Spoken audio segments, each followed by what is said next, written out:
Hi, Tony. It's the Prime Minister. That's how the phone call began for one University of Toronto professor who just recently found out that he will be one of 6 new appointees to the Senate.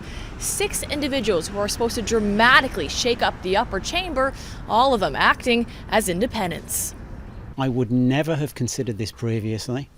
The fact that these are non-partisan, independent appointments was a big attractor to me. The overhaul of Canada's upper chamber continues. Today, the Prime Minister unveiling 6 new appointees from Ontario. I'm feeling grateful. I'm feeling surprised. One of the key players in Justin Trudeau's attempt to transform the Senate, Tony Dean, a public policy professor and former senior bureaucrat in the Ontario government.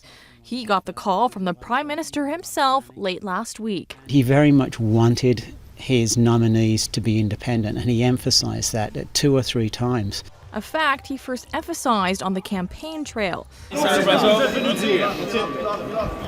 when many Canadians had grown critical of what had become a discredited institution and scandal-plagued partisan Senate.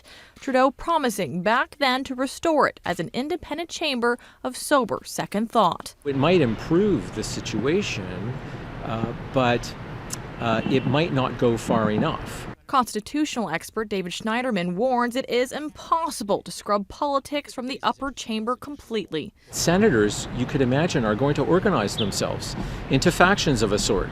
They might not be political party factions as we've had in the past, but groupings of like-minded senators who organize themselves to get things done.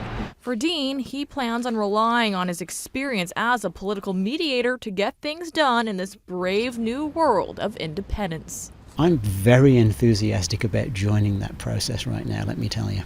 So you're hopeful that by this infusion of independent senators that it'll be taken it back to its purpose, which is a clean, sober second thought. Absolutely. That's exactly it.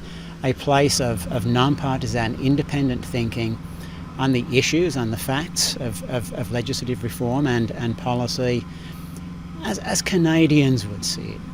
As for when the new blood will start in Ottawa, that remains unclear, even to the appointees themselves. Dean says information is still coming in on whether he'll be required to start before or after the holidays. Amanda Ferguson, City News.